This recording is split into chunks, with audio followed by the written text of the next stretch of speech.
আসসালামু আলাইকুম। আজ ক্লাস 7 লাইফ সায়েন্সের ক্লাসে আজ আমরা প্রোটিন সম্পর্কে জানব।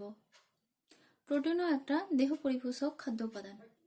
তা আগের ক্লাসে আমরা কার্বোহাইড্রেট সম্পর্কে জেনেছিলাম যে কার্বোহাইড্রেট কি বা কার্বোহাইড্রেট কাকে বলে, অর্থাৎ কার্বোহাইড্রেটে কি কি মৌল রয়েছে বা কি কি রাসায়নিক উপাদান রয়েছে এবং কার্বোহাইড্রেটের তাপন মূল্য কত। কার্বোহাইড্রেট তাপন মূল্য 4.1 কিলো ক্যালোরি।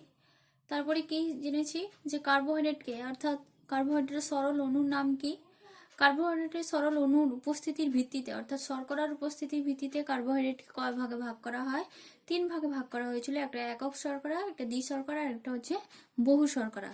তারপরে হচ্ছে খাদ্যের উৎস অনুযায়ী কার্বোহাইড্রেটের শ্রেণীবিভাগ: মিষ্টিযুক্ত খাদ্য, তারপরে ডাল জাতীয় খাদ্য, উদ্ভিজ, প্রাণীজ, মূল ও কন্দ, বিভিন্ন প্রকার ডাল, এগুলো আমরা জেনেছি। এবং তারপরে আমরা কি জেনেছি না, তারপরে আমরা জেনেছি যে কার্বোহাইড্রেটের গুরুত্ব, আমাদের দেহে কার্বোহাইড্রেট কি ভূমিকা পালন করে। আমরা কার্বোহাইড্রেটের গুরুত্ব এবং প্রয়োজনীয়তা সম্পর্কে জেনেছি। আর একটা রয়েছে যেটা কার্বোহাইড্রেট অধিক আমাদের শরীরে অর্থাৎ শর্করা যদি রক্তে প্রচুর পরিমাণে বেড়ে যায় তাহলে কি কি সমস্যা দেখা যায়, বা শর্করা যদি রক্তে কমে যায় তাহলে কি সমস্যা দেখা যায়।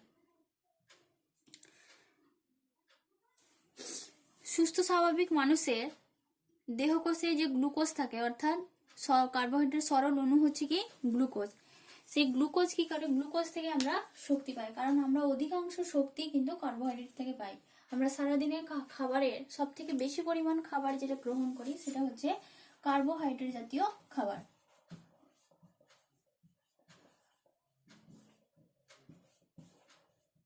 কার্বোহাইড্রেট জাতীয় খাবার, তো এই কার্বোহাইড্রেট জাতীয় খাবার থেকেই আমরা কিন্তু বেশি শক্তি পাই।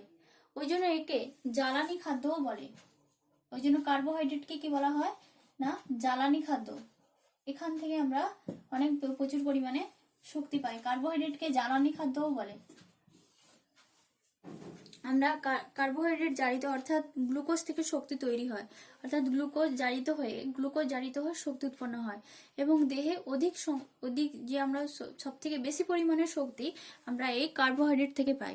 প্রায় 80% শক্তি আমরা কার্বোহাইড্রেট থেকে পাই। তারপর হচ্ছে কার্বোহাইড্রেটকে প্রোটিন বাঁচোয়া খাদ্যও বলে।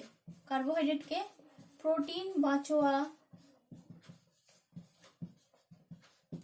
খাদ্য বলে। প্রোটিন বাঁচোয়া খাদ্য কেন বলা হয়, কার্বোহাইড্রেটকে কেন প্রোটিন বাঁচোয়া খাদ্য বলা হয়? দেখো, আমি ভিডিওতে তোমাদের ভালো করে দুবার করে বলে দিচ্ছি, তোমরা ভিডিওটা ভালো করে শুনলেই কিন্তু তোমরা এগুলো কিন্তু লিখতে পারবে। আমি বুঝতে পারছি না তোমরা কেন এগুলোকে স্কিপ করে যাচ্ছ। কার্বোহাইড্রেটকে কেন প্রোটিন বাঁচোয়া খাদ্য বলে, আমি কোশ্চেনটা লিখে দিচ্ছি, তার সাথে সাথে আমি উত্তরও বলে দেবো। কার্বোহাইড্রেটকে কেন প্রোটিন বাঁচোয়া খাদ্য বলে না, একজন সুস্থ স্বাভাবিক মানুষ সে প্রোটিন জাতীয় খাবার না খেয়েও দীর্ঘদিন ধরে কার্বোহাইড্রেট জাতীয় খাবার খেয়েও সুস্থ এবং স্বাভাবিক থাকতে পারে। একজন সুস্থ স্বাভাবিক মানুষ, একজন পরিণত বা প্রাপ্তবয়স্ক মানুষ, সেই কার্বোহাইড্রেট জাতীয় খাবারকে দীর্ঘদিন ধরে সুস্থ এবং স্বাভাবিক থাকতে পারে। প্রোটিন জাতীয় খাবার ছাড়া কার্বোহাইড্রেট জাতীয় খাবার খেয়েও সুস্থ এবং স্বাভাবিক থাকতে পারে এবং সে শক্তি পেতে পারে। তো ওই জন্য কার্বোহাইড্রেটকে বলা হয় কি প্রোটিন বাঁচোয়া খাদ্য। তারপরে দেখো, কার্বোহাইড্রেট শরীরে যদি বেশি পরিমাণে থাকে অর্থাৎ শর্করা যেটা গ্লুকোজ, আমাদের রক্তে একটা নির্দিষ্ট পরিমাণ গ্লুকোজ থাকে। এই নির্দিষ্ট পরিমাণ গ্লুকোজ থেকে গ্লুকোজের পরিমাণটা যদি হাই হয় বা গ্লুকোজের পরিমাণ যদি লো হয় তাহলে কিন্তু আমাদের অসুবিধা দেখা দেয়। একজন সুস্থ স্বাভাবিক ব্যক্তি সে গ্লুকোজ থেকে শক্তি পায়, সেই শক্তি দিয়ে সে কি করে, দেহের সমস্ত কাজ সম্পন্ন করে। সেই রক্তে যদি গ্লুকোজ বেড়ে যায় তাহলে কি হবে না, গ্লুকোজ রক্তে বেড়ে গেলে কি হবে,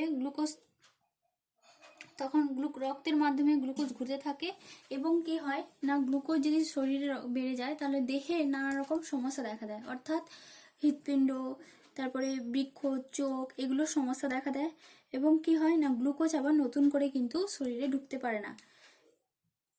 তার জন্য কি হয় না, দেহের নানা অঙ্গে এই সমস্যাগুলো দেখা যায়, যাকে এই যে গ্লুকোজের পরিমাণ বেড়ে যাওয়া, এই অবস্থাকে বলা হয় কি ডায়াবেটিস। তোমরা ডায়াবেটিস, যে সুগার হয়েছে বলা হয় সুগার, সুগার হয়েছে, রোগটার নাম কিন্তু সুগার নয়, ডায়াবেটিস, ডায়াবেটিস মেলিটাস।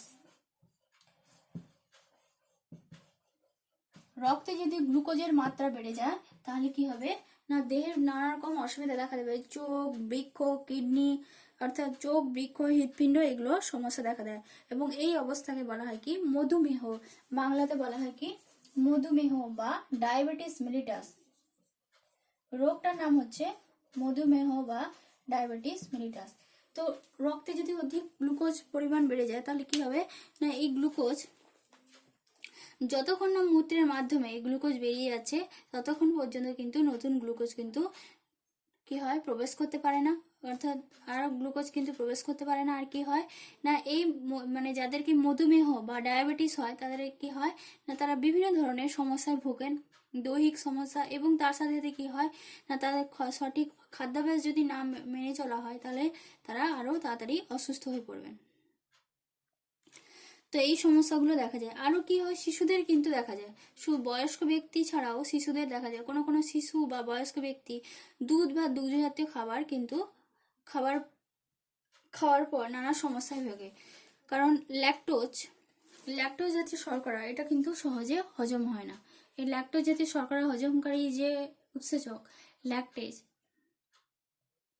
এটা কিন্তু আমাদের শরীরে ঠিক মতো সঠিক পরিমাণে থাকে না, এবং এই দুগ্ধ জাতীয় খাবার কিন্তু শিশু এবং বয়স্ক মানুষরা সহজে হজম করতে পারে না এবং নানা সমস্যায় ভোগেন। তারপরে আমরা আসবো প্রোটিন জাতীয় খাবার। আমরা কার্বোহাইড্রেট সম্পর্কে জানলাম, এরপর আমরা আসবো প্রোটিন উপাদান। প্রোটিন কাকে বলে না, প্রোটিন হচ্ছে কার্বন, হাইড্রোজেন, অক্সিজেন দ্বারা গঠিত মৌল কে বলা হয় কি কার্বন, হাইড্রোজেন, অক্সিজেন এবং নাইট্রোজেন। প্রোটিনে কিন্তু নাইট্রোজেন থাকে, যেটা আলাদা কোনো খাদ্য উপাদানে থাকে না। কার্বন, হাইড্রোজেন, অক্সিজেন, নাইট্রোজেন দ্বারা গঠিত উপাদানকে বলা হয় কি প্রোটিন। এছাড়াও এই প্রোটিনে কি থাকে, সালফার থাকে, ফসফরাস থাকে, এই মৌলগুলো থাকে। এবং প্রোটিন কি করে, এবং প্রোটিনের তার সাথে সাথে থাকে অ্যামাইনো অ্যাসিড। প্রোটিনের সরল অণুকে বলা হয় কি, প্রোটিনকে ভাঙলে যে সরল অণুটা পাওয়া যায় সেটা হচ্ছে কি অ্যামাইনো অ্যাসিড।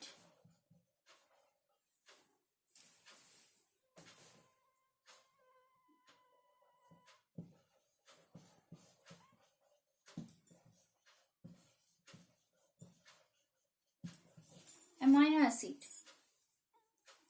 প্রোটিনের সরল অণুকে ভাঙলে অ্যামাইনো অ্যাসিড পাওয়া যায়, অর্থাৎ প্রোটিনের সরল অণু হচ্ছে অ্যামাইনো অ্যাসিড। এবং প্রোটিনের তাপন মূল্য কত, কার্বোহাইড্রেটের তাপন মূল্য ছিল 4.1 কিলো ক্যালোরি, প্রোটিনের তাপন মূল্য 4.3 কিলো ক্যালোরি। 3 kcal, ক্যালোরিকে কেসিএল হিসেবে চিহ্নিত করা হয়। প্রোটিনের তাপন মূল্য হচ্ছে 4.3 কিলো ক্যালোরি। এরপর আমরা প্রোটিনের উৎস সম্পর্কে জানব। প্রোটিনের উদ্ভিজ উৎসগুলো কি কি এবং প্রাণীজ উৎসগুলো কি কি।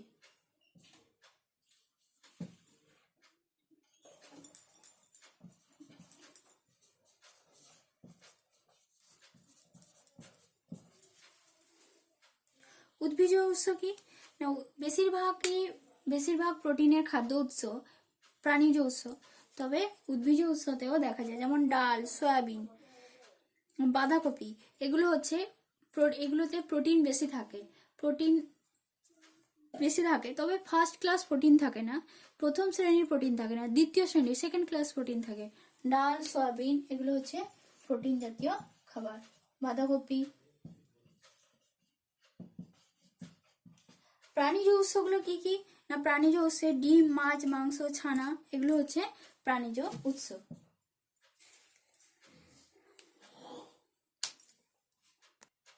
এরপর আমরা জানবো প্রোটিনের প্রয়োজনীয়তা। প্রোটিন আমাদের দেহে কি ভূমিকা পালন করে, প্রোটিনের গুরুত্ব।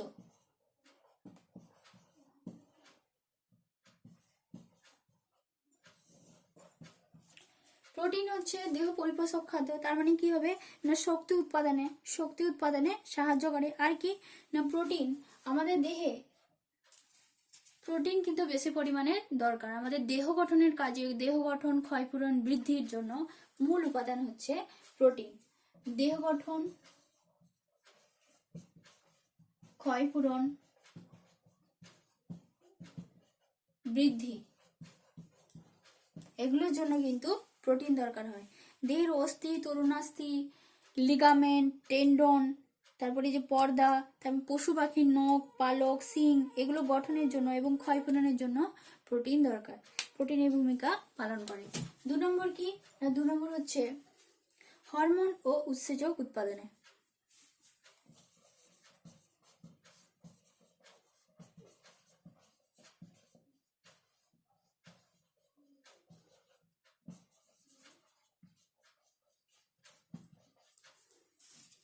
হরমোন ও উৎসেচক উৎপাদনে জীবদেহের হরমোন ও উৎসেচক উপাদানে প্রোটিন অন্যতম ভূমিকা পালন করে। এছাড়াও কি করে না এই উৎসেচক হরমোন উৎপাদনের মাধ্যমে দেহের যে রাসায়নিক ক্রিয়াগুলো সেগুলো সম্পাদনে সাহায্য করে।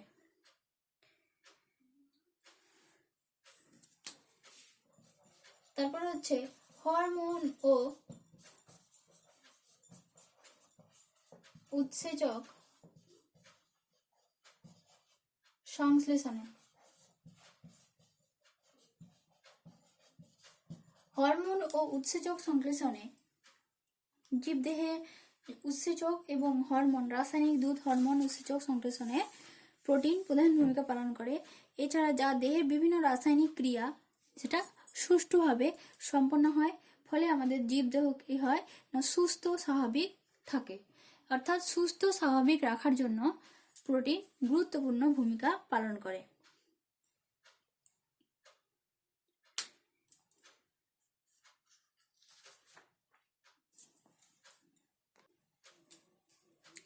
এছাড়াও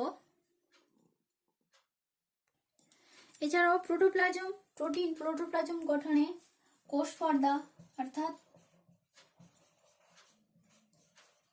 কোষ পর্দা ও প্রোটোপ্লাজম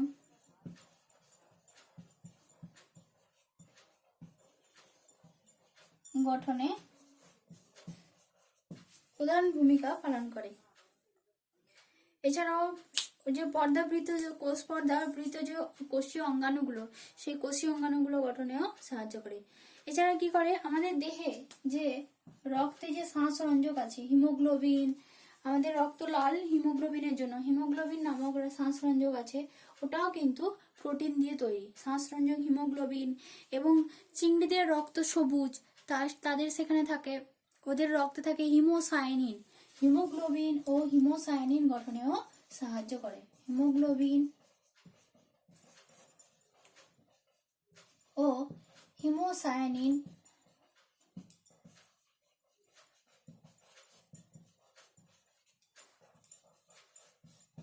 গঠনে সাহায্য করে।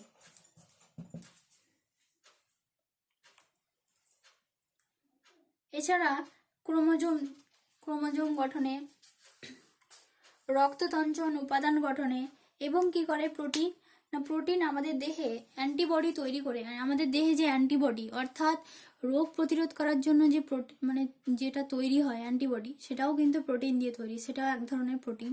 এই প্রোটিন কি করে না রোগ জীবাণু অর্থাৎ অ্যান্টিজেন বাইরে যেগুলো প্রবেশ করছে তাদেরকে বলা হয় যে রোগ জীবাণু বা বিজাতীয় বস্তু যেগুলো প্রবেশ করছে সেগুলোকে বলা হয় কি অ্যান্টিজেন। সেই অ্যান্টিজেন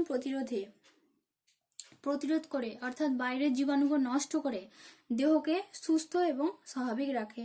এছাড়াও রক্ততঞ্চন উপাদান গঠনেও সাহায্য করে। এরপর আমরা জানবো কোথায় কোন কোন প্রোটিন থাকে সেগুলো আমরা জানবো। আমাদের দেহে কোথায় কোথায় কি কি প্রোটিন থাকে, সেই প্রোটিনের নাম কি?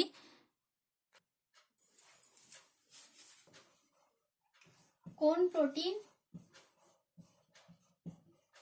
কোথায় থাকে?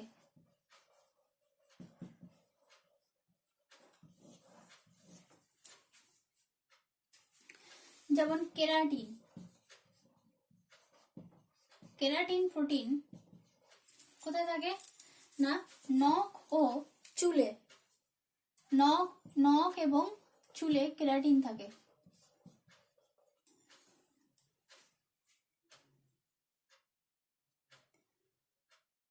এছাড়াও নখে আরেকটা প্রোটিন থাকে,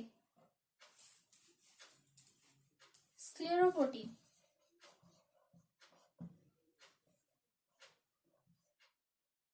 স্ক্লেরোপ্রোটিন নখে থাকে। তারপরে হচ্ছে অ্যাক্টিন ও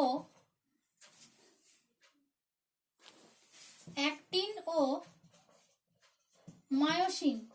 অ্যাক্টিন ও মায়োসিন প্রোটিন কোথায় থাকে না পেশিতে, আমাদের পেশিতে থাকে অ্যাক্টিন ও মায়োসিন। 4 নম্বর হচ্ছে হিমোগ্লোবিন। হিমোগ্লোবিন প্রোটিন কোথায় থাকে, হিমোগ্লোবিন কোথায় থাকে লোহিত রক্তকণিকায়।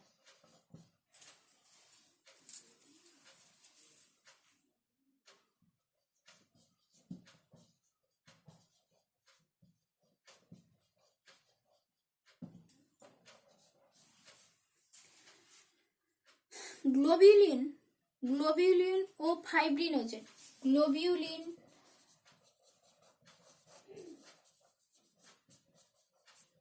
ও ফাইব্রিনোজেন কোথায় থাকে, গ্লোবিউলিন ও ফাইব্রিনোজেন রক্তের প্লাজমায় থাকে।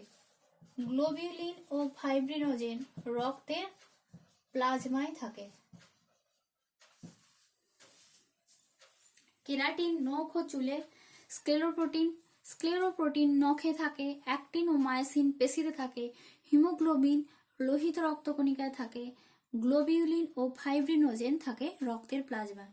এগুলো তোমাদের শর্ট কোশ্চেনও আসতে পারে।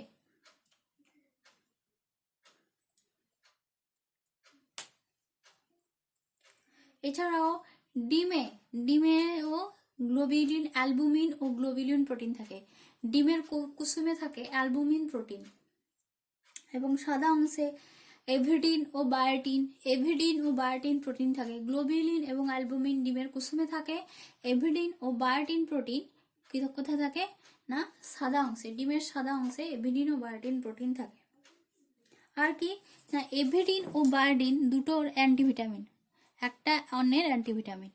এভিডিন হচ্ছে বায়োটিনের অ্যান্টিভিটামিন, অর্থাৎ কাঁচা অবস্থায় যদি আমরা ডিম খাই তাহলে কি হবে না ওই ভিটামিনটা সেই ভিটামিনের গুণটাকে কিন্তু নষ্ট করে দেবে।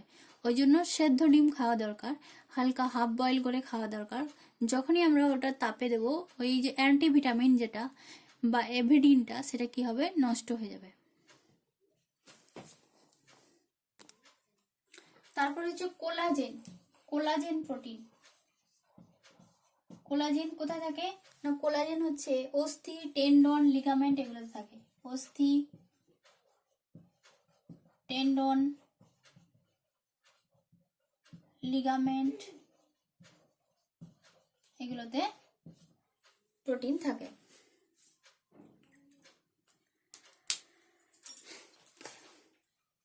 তাহলে প্রোটিন কি ভূমিকা পালন করে? প্রোটিন হচ্ছে আমাদের দেহের বৃদ্ধি, ক্ষয়পূরণ, শ্বাসবায়ু পরিবহন, পেশি সংকোচন এগুলো এবং রোগ প্রতিরোধ, এই যে অনাক্রমতা সেটাও কিন্তু প্রোটিন থেকে আসে। প্রোটিন যেমন আমাদের দেহ গঠনে, ক্ষয়পূরণে, রোগ প্রতিরোধে সাহায্য করে, ঠিক তেমনি প্রোটিনের যদি আধিক্য হয় অর্থাৎ দেহে যদি অধিক পরিমাণে প্রোটিন থাকে তাহলে কি হবে আমাদের কিন্তু অসুবিধা হবে। একটা নির্দিষ্ট পরিমাপ, দেহের একটা নির্দিষ্ট পরিমাপ দরকার। প্রোটিন যদি আমাদের দেহে কম হয়ে যায় তাহলে যেমন আমাদের অসুবিধা দেখা দেবে। তার মানে কি এই প্রক্রিয়াগুলো সুষ্ঠুভাবে চলছে সেগুলো কিন্তু সুষ্ঠুভাবে চলবে না, অর্থাৎ অপুষ্টি, দুর্বলতা আসবে, দেহের গঠন ঠিক মতো হবে না। বাচ্চাদের ক্ষেত্রে নানা রকম রোগ দেখা দেবে, যেমন রিকেট, বড়দের অস্ট্রিমালেশিয়া। প্রোটিনের সাথে আর বাকি যে উপাদানগুলো যেমন ক্যালসিয়াম, ফসফরাস এগুলোও যদি কম থাকে এইসব রোগ দেখা দিতে পারে। ঠিক তেমনি অপুষ্টি যেমন দেখা যায় ঠিক তেমনি প্রোটিন যদি শরীরে অধিক পরিমাণে হয়ে যায়, কোনো কিছু আমাদের সব কিছুর একটা নির্দিষ্ট মাত্রা আছে। কোনো কিছু বেশিও যেমন ভালো না, ঠিক তেমনি কোনো কিছু কমও তেমনি ভালো না। তো প্রোটিন যদি আমাদের শরীরে অতিরিক্ত জমা হয় তাহলে কি দেখা দেবে, কি কি সমস্যা দেখা দেয়? প্রোটিন যদি অতিরিক্ত জমা হয়ে যায়, প্রোটিন মানে স্বল্পতার কারণে, প্রোটিনের অভাবে যেমন অপুষ্টি দেখা দেয়, অপুষ্টি সংক্রান্ত রোগগুলো, ম্যালনিউট্রিশন, এগুলো দেখা যায়। সেরকম প্রোটিনের আধিক্যের ফলে, প্রোটিন যদি আমাদের শরীরে বেশি জমা হয়ে যায় তাহলে কি দেখা দেবে? বাত, কিডনি স্টোন, যেটাকে গল ব্লাডার স্টোন বলা হয়, কিডনি স্টোন, এই সমস্যা দেখা দেবে। এবার দেখো, তোমাদের প্রোটিন আছে পড়ালাম।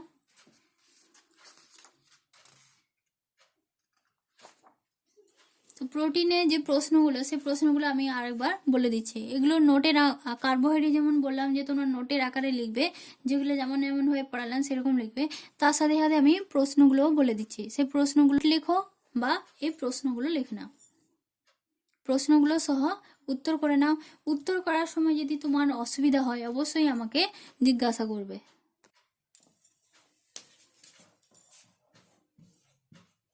প্রোটিনে কি কি মৌল থাকে?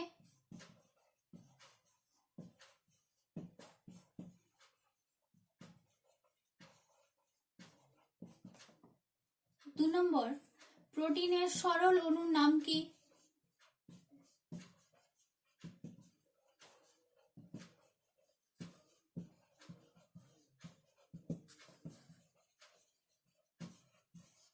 3 নম্বর হচ্ছে প্রোটিনের তাপন মূল্য কত?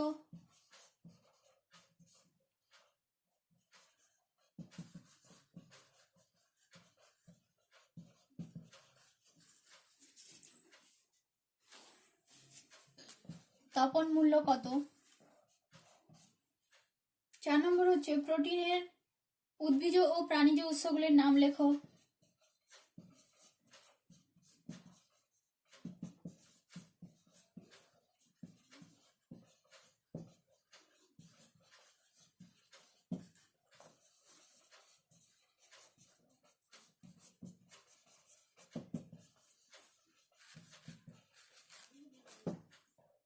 5 নম্বর হচ্ছে প্রোটিনের জীবদেহে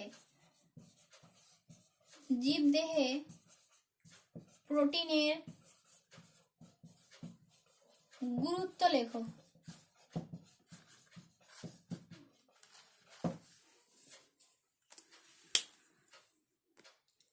তারপর দেখো, তোমাদের যে প্রোটিনগুলো আমি বললাম, যে keratin, actin, myosin, haemoglobin, globulin, এই প্রোটিনগুলো কোথায় কোথায় কোথায় থাকে তোমরা সে লিখে নেবে, শর্ট কোশ্চেন হিসেবে লিখে নেবে।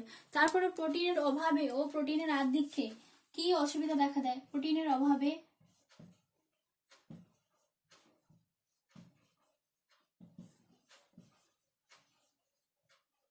ও প্রোটিনের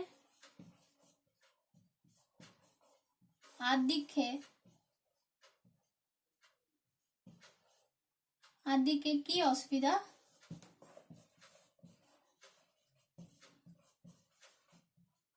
দেখা দেয়?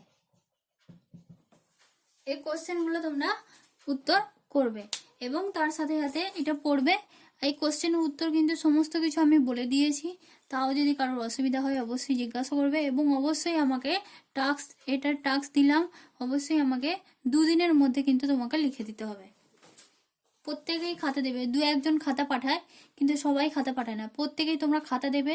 তার ফলে কি হবে, তোমাদের পরীক্ষার সময় কোনো অসুবিধা হবে না, তোমরা পরীক্ষা ভালো দিতে পারবে। পড়া যদি প্রতিদিনের পড়া প্রতিদিন যদি তোমরা ঠিক করে করো তাহলে কিন্তু তোমরা পরীক্ষা ভালো দিতে পারবে। ঠিক আছে।